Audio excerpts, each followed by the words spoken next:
Hello दोस्तों, मैं आज लेकर आया हूँ प्री हिस्टोरिक पीरियड के 10 ऐसे प्रश्न जिन्हें हल कर पाना थोड़ा मुश्किल है। दोस्तों ये कोई आम प्रश्न नहीं है, ये बहुत ही महत्वपूर्ण और बड़ी बड़ी परीक्षाओं में सीजीएल जैसे और यूपीएससी जैसी परीक्षाओं में भी पूछे जा चुके हैं। और आम देखते हैं आप इन प्रश्नों में कितने प्रश्नों का जवाब दे सकते हैं।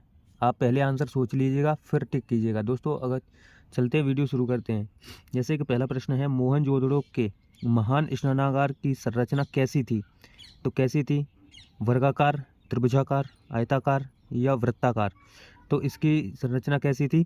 ऑप्शन सी आयताकार। कैसी थी? आयताकार। चलते हैं अगले प्रश्न पर। भारत में शुतुरमुर्ग किस युग में पाए जाते थे? किस युग में पाए जाते थे? पाषाण काल, ऑप्शन बी पे है मध्य पाषाण काल, ऑप्शन सी पे है नव पाषाण काल और डी पे है लौह युग। तो दोस्तों पहले आपको आंसर मन में सोचना है, फिर इसका आंसर बताना है। तो देखिए इसका आंसर है ऑप्शन ए यानी कि पाषाण काल में। चलते हैं अगले प्रश्न पर। कालीबंगा पुरातत्व स्थल की खुदाई में बीबी लाल के सहयोगी नहीं रहे थे। कौन नहीं रहते? एमडी खरे, के एम श्रीवास्तव, एसपी जैन या ए त्रिपाठी? कौन नहीं रहते बीबी लाल के सहयोगी? कौन नहीं रहते दोस्तों? ऑप्शन डी यानी कि कौन? ए त्रिपाठी। चलते अगले प्रश्न पर।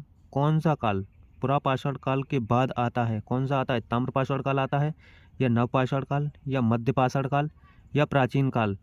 तो पुरापाषाण काल के बाद कौन सा काल आता है दोस्तों? मध्यपाषाण काल, यानी कि option C is the right answer. चलते हैं अगले प्रश्न पर। प्रश्न है, नवपाषाण कालीन स्थल कुपलग, कुपलग आपने नाम सुना है? कुपलग किस राज्य में स्थित है? कुपलग किस में है? तेलंगाना, आंध्र प्रदेश, केरल या कर्नाटका? तो ये कुपलग कहाँ पे स्थित है? Karnataka. Option D is the right answer दोस्तों। चलते हैं अगले प्रश्न की ओर। जैसे हड़प्पा नगर नियोजन के लिए कौन सा कथन असत्य है? कौन सा कथन असत्य है? ये हड़प्पा नगर नियोजन के भी ये 3 प्रश्न हैं, इसके 3 आंसर हैं।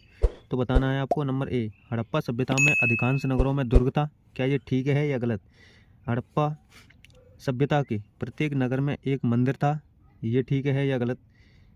हड़प्पा सभ्यता में प्रत्येक इमारत बलुआ पत्थर से बनी हुई थी। आपको बताना है इनमें से कौन सा असत्य है।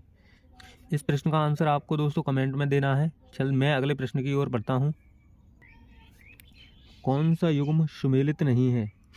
कालीबंगा, दृष्टवती नदी, सुतकांगेडोर, दाश्क नदी या बालाकोट, शादीकौर नदी या रोपड़ सतलज नदी? यानी कि ये शहर हैं, ये कौन सी नदी के किनारे हैं? इनमें से कौन सा कथन गलत है? ये कालीबंगा दाश्क नदी ठीक है, सुतकांगेडोर दाश्क नदी ये भी ठीक है, बालाकोट ये शादीकौर नदी ये ऑप्शन गलत है, यानी कि option C is the right answer. किस फसल की खेती करने का श्रेय हड़प्पा सभ्यता को जाता है? नंबर 1 कपास की खेती, नंबर बी ऑप्शन बी है गन्ना की खेती, ऑप्शन सी है कॉफ़ी और डी है तंबाकू। तो इसका आंसर है दोस्तों option A is the right answer, यानी कि कपास की खेती। हड़प्पा सभ्यता को किसकी खेती करते थे? कपास की। अगर दोस्तों वीडियो पसंद आ रही है तो वीडियो को लाइक कीजिए और ज़्यादा से ज़्यादा दोस्तों को शेयर भी कीजिए। चलते हैं अगले प्रश्न पर दोस्तों। मलारी से क्या प्राप्त हुए हैं? मलारी एक स्थान है, वहाँ से क्या प्राप्त हुए हैं? ताम्रपत्र, ऑप्शन बी अभिलेख, ऑप्शन सी समाधियाँ, ऑप्शन डी पाषाण उपकरण। तो मलारी से क्या प्राप्त हुए हैं हमें? ताम्रपत्र। अगर चलते हैं अगले प्रश्न पर। हड़प्पा की खोज किसने और कब की थी? ऑप्शन ए आलमंद घोष ने 1925 में, रंगनाथ राव ने 1953 में या दयाराम साहनी ने 1921 में या राखलदास बनर्जी ने 1926 में? तो हड़प्पा की खोज किसने की थी? दयाराम साहनी ने। कब? 1921 में। मोहनजोदड़ो किस नदी के किनारे है?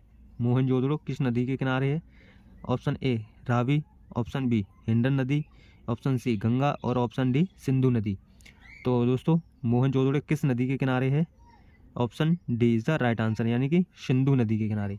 दोस्तों अगर वीडियो पसंद आए तो वीडियो को लाइक कीजिए और इसी तरह की जानकारी पाने के लिए हमारे चैनल के साथ जुड़े रहिए और दोस्तों को शेयर भी कीजिए।